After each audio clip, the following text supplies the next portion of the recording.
Hey, everybody, this is Munson Steve. So, one of my favorite things to understand is a human angel. And there is this human angel that exists. And she really makes sure that there are blessings spread for those whose mouths wouldn't be fed, for those spirits who would be doubting their possibility of hope being on the way. I want to introduce you to one of my favorite CEOs, somebody who lives in what we call both peace and purpose in being a CEO. Hey, Jasmine, how are you? I'm doing good, Munson. How are you?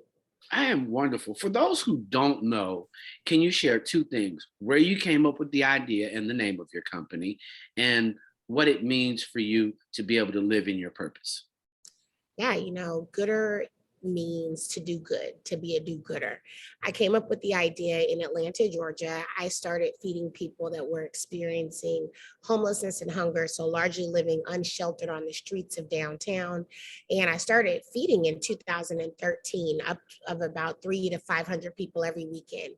And a video of my work went viral on Facebook, and people were saying, "This is so amazing. Who donates the food?" And the truth was nobody. I was couponing, price matching, taking $5 and $10 donations, getting really good at making chicken and pasta, right? So I could feed so many people. But when they asked that question, I thought, wow, if I could get this food donated, how many more people I would be able to feed. And so, like so many people, I go to Google what happens to extra food from businesses, and I've stumbled into a rabbit hole about food waste. And I just couldn't believe that we were living in a country, Munson, that was so wealthy, yet so many people were going hungry, and we were wasting almost 80 billion pounds of perfectly good food every year. So that's really where that idea came from.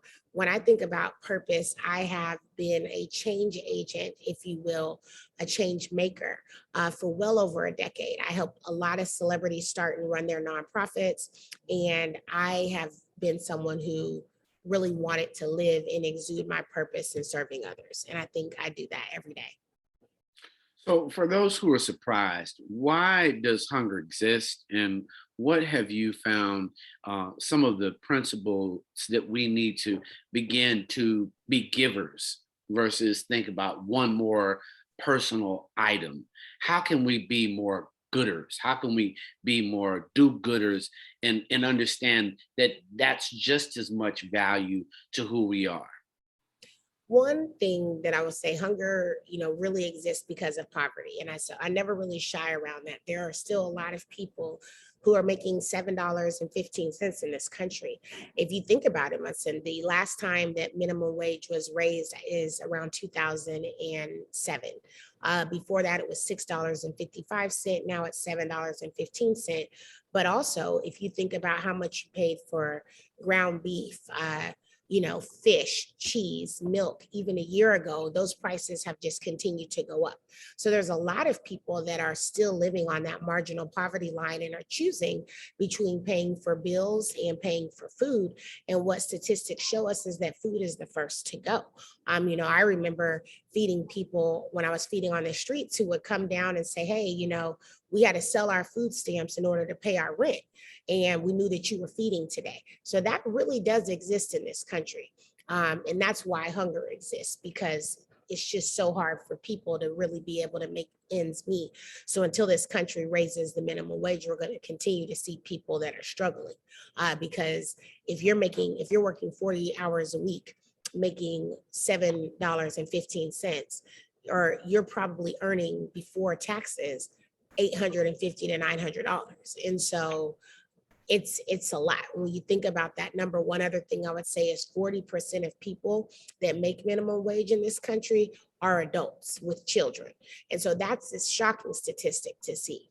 One of the things that I think people could do is be year-round givers and not holiday givers. A lot of people, I get tons of emails between Thanksgiving and Christmas. "Oh, can we volunteer? Our group wants to volunteer. We want to come out." But the problems that society faces do not only exist in November and December, they are all year round. So what you can do as a person is start thinking, or what are the causes that you're going to champion, and champion those causes throughout the year, not just at the holidays. Let's talk about that because many people don't know how to engage with your organization or any organization.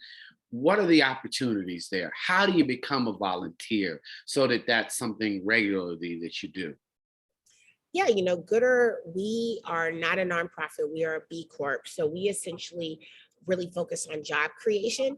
However, we do a lot of events where we bring in some kind of community volunteers from time to time.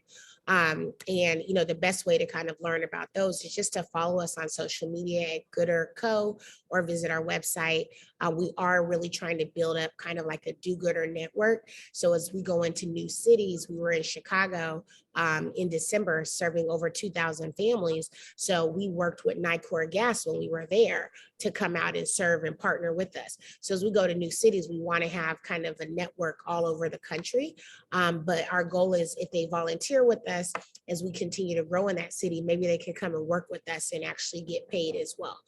So best thing is just to kind of stay tuned on social and follow us online. So you talk about that skill sets for those individuals who are really thinking about what they can do next. What would you recommend, and how can people tune into you to get the understanding of what's next for jobs? Or I feel a little, I want to leave 7:15. What would you recommend that person do?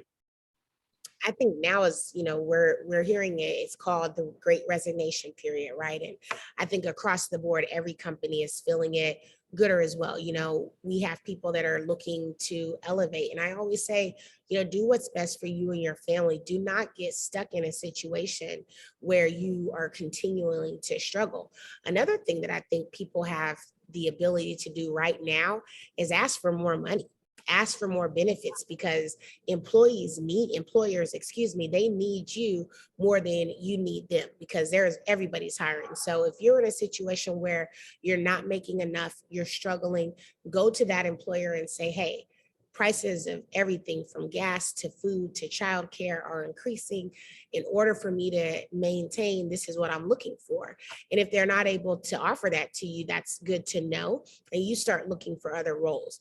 I think a big thing to do is like update your resume, look on Indeed, look on these career sites, and try and get to a place where you want to be.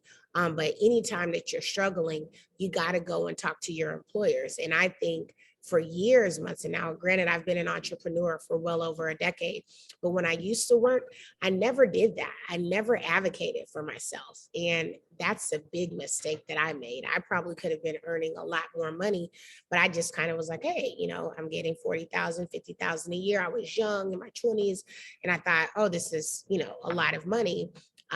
But back then, hey, rent was, I could get an apartment for 750, 800 a month. That's out the door now. So you can't let people still pay you based on old numbers, because it's changing every day.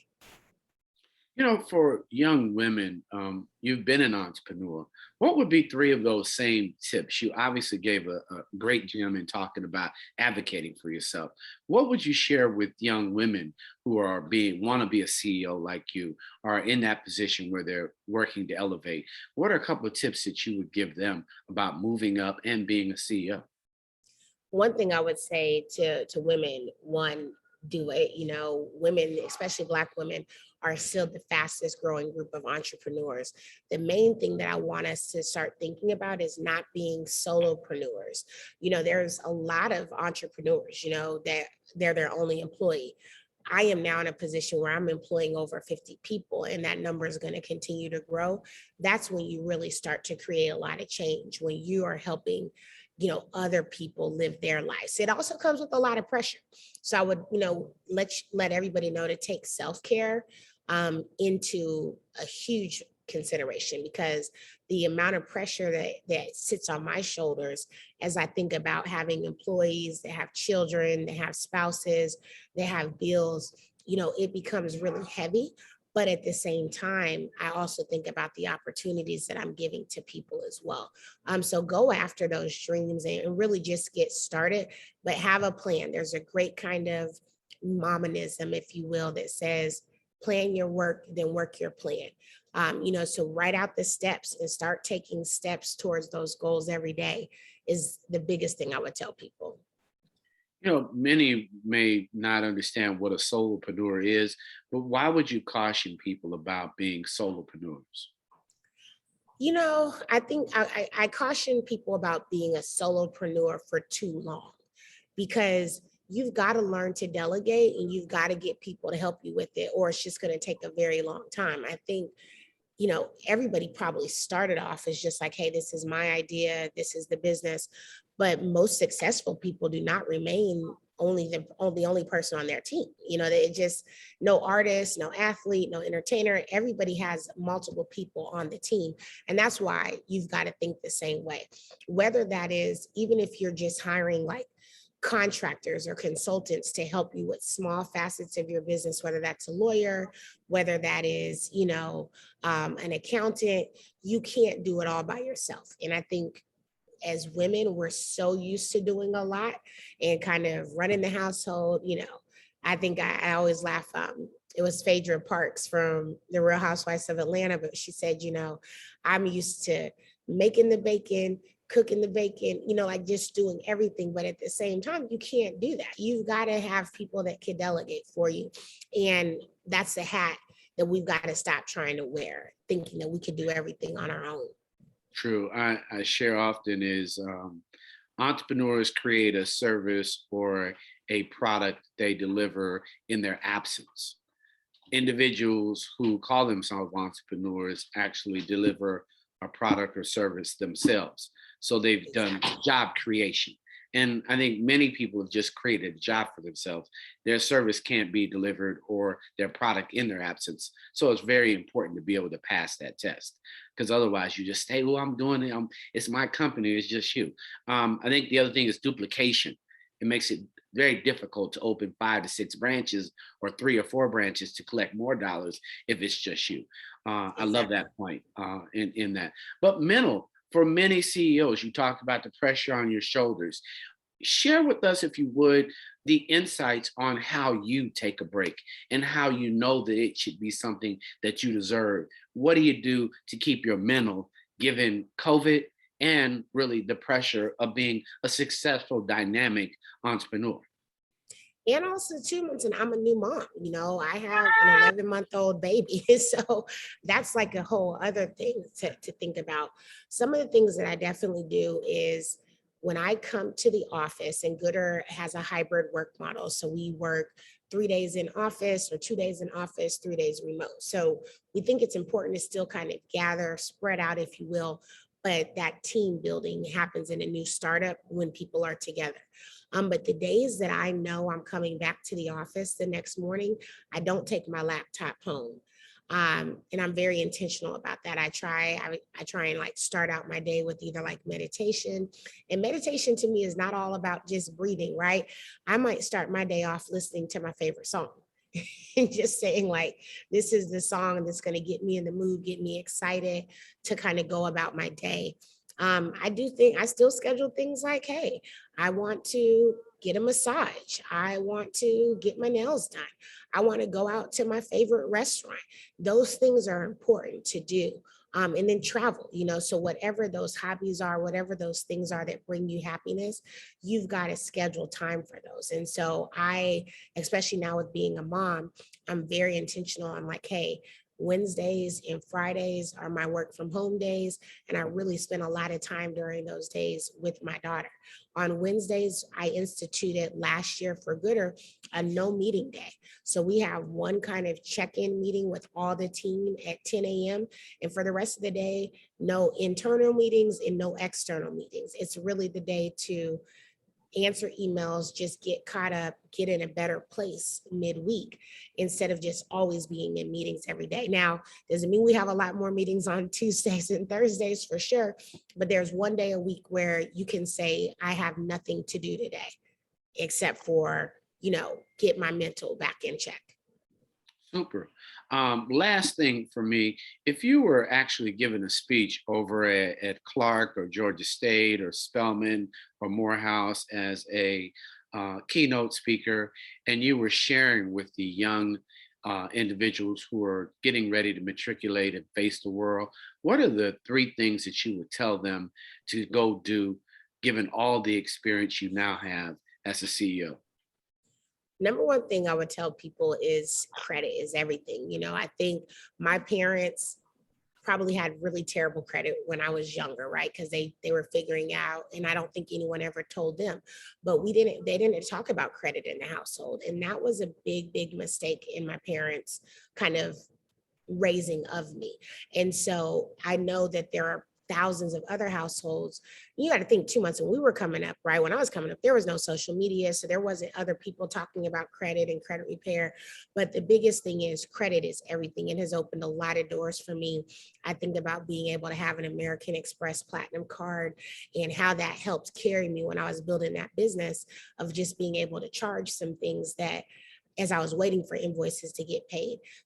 That is a big thing. So credit is definitely number one. I think number two is just always just knowing your worth, right?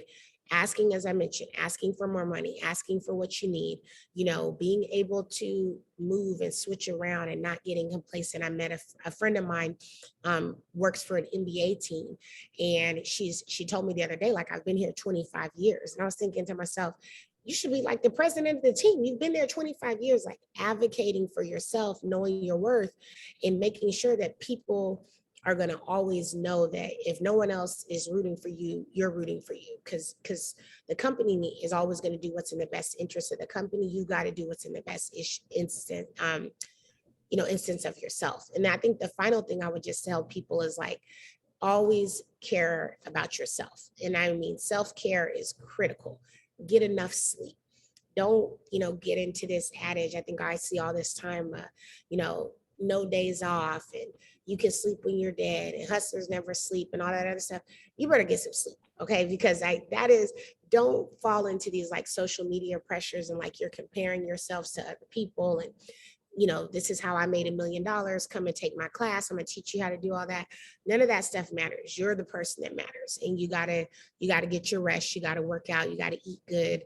And you gotta try and live, because you can make all the money in the world. If you don't take care of yourself, you're not gonna be around to enjoy it. Super. Well, you are a dream. I love you. I love what you do. I love what you mean to both Atlanta and the world.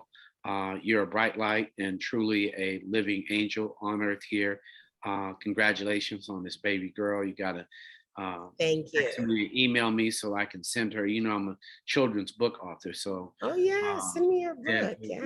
You got it. Yeah, of course. I'm gonna send you and my toys. I make toys too. But at any rate, ladies and gentlemen, the body can't heal if you don't sleep. Your body cannot heal if you don't sleep. And if you're not sleeping, you're going to increase your heart rate because it has to work harder. And then so at some point, you get some type of disease or some manageable disease, which we don't want. So I love the fact that you talk about sleep. It is so, yeah, we got to start talking about it. We have to talk about sleep. It is so true. Everybody doesn't say it, but you said it. So she's a gooder, she's a giver, and we love you for that. Let us know what else we can do. Ladies and gentlemen, it's CEO to CEO. She's definitely one of my probably top 2 CEOs in the country. Michelle Obama Inc., just so that nobody gets confused, whatever that is, she's probably number 1. But I know that you are number 1 in the hearts and minds for everybody and whose soul you touch with all that you do over at Goodr. I'm Munson Steve. This is Jasmine Crowe. We love her so much at Goodr, everybody. Thank you so much for coming on CEO to CEO. We love you. We appreciate all the good you do in this world. Thanks so much, Munson. Thank you. Peace.